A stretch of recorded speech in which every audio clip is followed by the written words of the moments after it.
ये कथाएं पूरी तरह से कल्पना पर आधारित है। इनमें वर्णित स्थान, पात्र, घटनाएं और रहस्य वास्तविक नहीं है। किसी भी व्यक्ति, स्थान या घटना से इनका कोई संबंध नहीं है। ये कथाएं केवल मनोरंजन, सस्पेंस और साहित्यिक उद्देश्य के लिए बनाई गई है। श्रोता से अनुरोध है कि वे इन कथाओं को वास्तविक जीवन की घटनाओं या इतिहास के रूप में न लें। यदि इन कथाओं के दौरान किसी को डर या असुविधा महसूस हो तो कृपया सुनना बंद कर दें। बहुत समय पहले जब धरती पर इंसानों का निशान भी नहीं था, तब एक विशाल और सुंदर जंगल था, नालुंगा वन।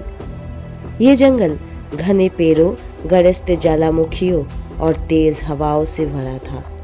यही रहता था एक विशाल लेकिन शांत स्वभाव का डायनासोर, टेरो, एक ब्रेकियोसारस।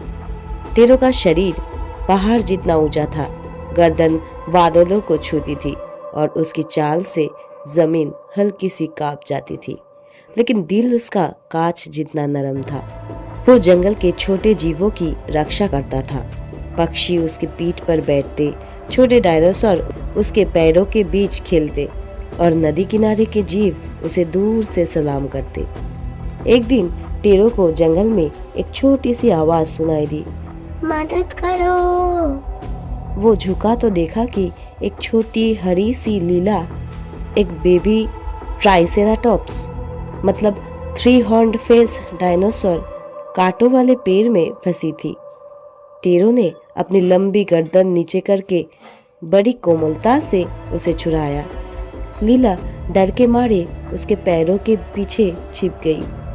डरो मत, टेरो ने गहरी लेकिन नरम आवाज में कहा, अब तुम सुरक्षित हो। उस दिन के बाद से लीला हमेशा टेरो के साथ रहने लगी।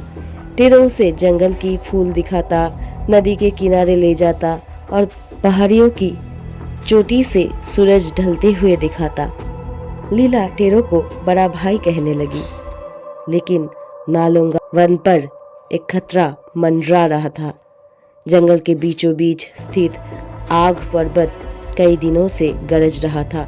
धुआं निकल रहा था, जमीन गर्म हो रही थी। एक रात अचानक भयंकर धमाका हुआ, ज्वालामुखी फट पड़ा। आग की लपटें आसमान को लाल कर रही थी। पिघला हुआ लावा नदी की तरह बहने लगा। सारे डायनासोर घबराकर इधर उधर भागने लगे। जंगल में हाहाकार मच गया। लीला डर के मारे कांप रही थी। हमें भागना होगा लीला, टेरो गरजा। टेरो ने लीला को अपनी गर्दन पर बिठाया और पूरे बल से जंगल की तरफ दौड़ पड़ा। लेकिन लावा इतनी तेजी से फैल रहा था कि कई रास्ते बंद हो गए। जंगल से बाहर निकलने का केवल एक ही रास्ता बचा था, एक पुराना संकरा घाटी मार्ग। सैकड़ों छोटे डायनासोर उस ओर बढ़ रहे थे, लेकिन रास्ता बहुत तंग था। बड़े डायनासोर वहां से नहीं निकल सकते थे। टेरो रुक गया। तुम सब जाओ, टेरो बोला, तुम्हें बचना चाहिए। लीला रो पड़ी। भैया तुम भी चलो ना, टेरो मुस्कुराया। लीला, अगर मैं नालुंगा वन का रक्षक हूँ तो मुझे अपना काम आखिरी समय तक करना होगा। उसने अपनी विशाल देह घाटी के मुहाने में खड़ी कर दी ताकि लावा का प्रवाह धीमा पड़ जाए। उसकी देह ढाल की तरह काम करने लगी। छोटे डायनासोर उसके पास से निकलकर सुरक्षित दूर चले गए। लीला को आगे बढ़ते हुए टेरो ने कहा, याद रखना, बहादुरों की पहचान उनके आकार से नहीं, दिल से होती है। लावा धीरे धीरे टेरो को घेरने लगा, लेकिन वो अडिग खड़ा रहा अपने अंतिम सांस तक।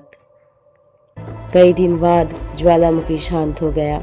जंगल राख में बदल चुका था, लेकिन घाटी के उस पार जहाँ टेरो ने सभी को पहुँचाया था, एक नया वन उगने लगा।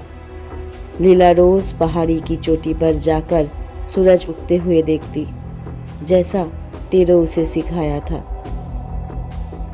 वो आसमान की ओर देखकर कहती, बड़े भाई तुमने हमें बचाया, तुम्हारी हिम्मत से ही यह नई दुनिया बनी है। और हवा में मानो टेरो की गहरी आवाज गूंजती, नालुंगा वन हमेशा जीवित रहेगा जब तक तुम जीवित हो।